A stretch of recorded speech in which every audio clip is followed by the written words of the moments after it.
Okay, I am now home. Finally, today ay nakakaramdam na rin ako ng parang kakomportablehan sa trabaho. Naging madali na yung trabaho sa akin ngayon, hindi kagaya nung una at pangalawa at pangatlong buwan ng aking pagtatrabaho. Well, pangatlong buwan ko na dito, mag-aapat na buwan ako. Ay mahirap. Pero ngayon na nakabisado ko na lahat yung routines, ngayon naging madali na lang. And I just can't believe na parang ngayon is hindi na siya ganun kahirap. Nakipagkwentuhan na ako sa mga katrabaho ko. Kanina nakaupo ako sa desk namin. Table, meron doon table, upuan. Nakaupo ako doon, nakipagkwentuhan ako finally sa kanila na hindi nagmamadali yun. Sa wakas, hindi kagaya dati na parang magpapanik attack ka kasi yung trabaho mo parang hirap-hirap, tapos nagmamadali ka, hindi mo patapos yung mga trabaho mo, hindi mo magawang tapos-tapusin dahil kaliwat kanan ay meron nangangailangan ng tulong mo. Pero ngayon, meron pa rin nangangailangan ng tulong ko, pero hindi na ganun kahirap na kagaya ng dati. Parang nagagawa ko na siyang i-handle kumbaga. Ngayon na nakuha ko na yung mga routines, yung mga pasikot-sikot, yung mga galawan, yung mga steps na dapat kong gawin. Naging madali na lang sa akin ngayon. Hindi na rin ako masyado nagpapanik masyado sa trabaho. Ngayon ay madali na lang kumbaga. May tumawag man sa bosera ko. Medyo nakakaya ko na rin na sagutin itong bosera ko. Dati ninenervyos pa ako dito sa bosera ko kapag sinasagot ko. Pero ngayon ay hindi na. Kapag tumutunog na yung bosera ko, natuto na akong sagutin at makapag-communicate sa mga katrabaho ko. Kapag may mga kailangan akong sabihin sa kanila, yun, nagagawa ko na. Hindi kagaya nung dati na kapag tumunog yung aking bosera, ninenervyos na ako, hindi ko magawang sagutin. Pero ngayon, okay na ako. Medyo kampante na ako. Sa wakas, sana nga ituloy-tuloy na itong ganitong pakaramdam para hindi mahirap. And plus, like I said, natukuyan ko na rin yung mga pasikot-sikot kumbaga, yung mga dapat gawin sa trabaho. Kaya hindi na ako nahihirapan na kagaya nung una na para ako naghahagilap, para akong yung hindi ko alam, yung naliligaw, parang ganun, hindi ko alam kung anong gagawin ko. Pero ngayon, alam ko na, kumbaga. Kaya hindi na ako yung parang nganga sa trabaho. Yun. Dahil nga, naaral ko na lahat yung mga dapat kong gawin. Kaya, madali na lang sa wakas. And ngayon na natukuyan ko na lahat, parang ang dami ko ng free time ngayon. Hindi kagaya nung una na parang wala akong free time. Halos hindi na ako makaupo. Halos hindi na ako makahinga. Maupo lang ako, ninenervyos na ako sa pag-upo ko dahil pakiramdam ko pag umupo ako may tatawag na sa akin. Ngayon hindi na, ang dami ko ng free time, yun ang masasabi ko. Talagang pagdating ng alas 3, wala pa nga minsan alas 3, alas 12 pa lang, wala na akong ginagawa, tapos na yung mga gawain ko, yun. Kaya yun, salamat naman Lord at dinidinig niyo yung aking dasal. Sana naman ay mas maging madali pa yung aking mga susunod pang kabanata dito sa trabahong ito. Pero itong trabahong ito is sa totoo lang is hindi ko rin masyadong inaasahan. Ayokong asahan kasi nga nakakatakot. Itong trabahong ito ay parang wala ka rin kasiguraduhan. Kasi yung katrabaho ko, yung nangyari sa katrabaho ko, 20 years siyang nagtatrabaho dito sa aming ospital.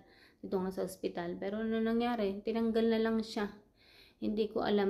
May dahilan. Marami akong mga narinig na dahilan kung bakit siya tinanggal. Pero parang ang hirap paniwalaan kasi halos lahat ng nagsasabi napakagaling niya magtrabaho. Pati ako, nagagalingan din sa kanya kasi nga alam kong masipag siya tsaka hardworking talaga siya. Kaya sabi ko parang imposible naman yung binibintang nila dun sa kanya na kaya niyang gawin yun. Or, well, medyo may pagka-rude nga siya minsan pero naiintindihan ko na yun. Hindi naman yung dahilan para tanggalin mo yung isang tao.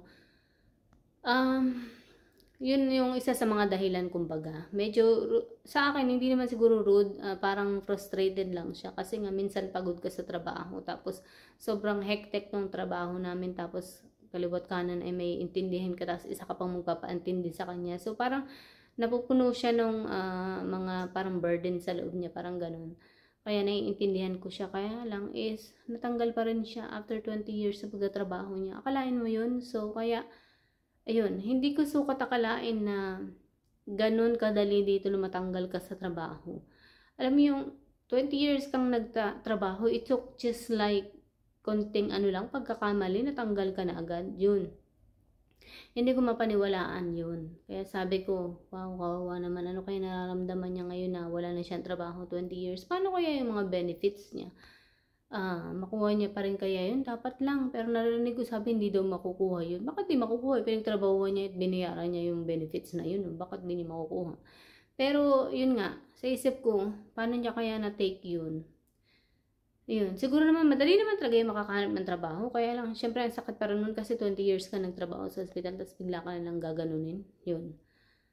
Nakakatakot, walang kasiguraduhan. Hindi ko akalain na ganun dito sa trabaho namin. Kasi, tatandaan ko noon sa pinag-applyan ko sa ibang mga naging ibang trabaho ko, hindi naman ganito. Doon sa ibang mga naging trabaho ko, hindi ganun kadali na bigla ka na lang tatanggalin sa trabaho. Maraming dahilan at na kailangang mapatunayan bago ka matanggal sa trabaho. Hindi ganun kadali. And then, meron kang makakalaban mo yung parang human rights, parang ganyan, na basta ka na lang tatanggalin sa trabaho. Hindi ka pwedeng basta matanggal. Bago ka tanggalin is kailangan ng mga pruweba, ng mga investigasyon bago ka matanggal. So, at saka may mga counseling pa. Paghaharap-harapin kayo, mga katrabaho, at kung sino yung mga nagrereklamo. And then, pag-uusapan, pagdedebatihan kung bakit kayo, ang tawag dito, inirereklamo, ganun. Ganun yung dating mga pinagtrabahuan ko, tsaka sa ibang mga lugar na naging trabaho ko. Hindi ganun, hindi kagaya nitong nangyari nga dito sa kanya. Kaya sabi ko, bakit ganun? Nasaan na yung rights niya na, diba? Meron tayong mga employee rights, parang ganun. So, yun. Hanggang ngayon is, shock pa rin ako sa nangyari mula pa kahapon hanggang ngayon. Sabi ko, shit, paano ako? Hindi ko pala maiaasa yung sarili ko dito na makampante ako na habang buhay ako dito sa trabaho ito. Well, marami naman talagang trabaho, oo. Pero yung pagkampante ka na sa isang lugar, sa isang trabaho, lilipat ka pa ba? Syempre hindi na, 'di ba? Pag nakampante ka na, gusto mo na doon ka na lang hanggang sa tumanda ka, 'di ba? Pero syempre may mga trabaho talaga minsan na magagawa mo talagang iwanan kahit ayaw mo. 'Yun. Pero huwag naman yung basta ka na lang tinanggal. So 'yun ang masasabi ko. 'Yun ang aking yung parang thought of today, 'yun na parang gumugulo sa isip ko ngayon. So, yun. Ako ay liligo na. Well, kakain muna ako kung may lakas pa ako. And then, kakain ko, liligo ako. And then, matutulog na ako. Yun. Happy Thanksgiving! Maaga pa man, binabati ko na ng Happy Thanksgiving sa lahat. Bye!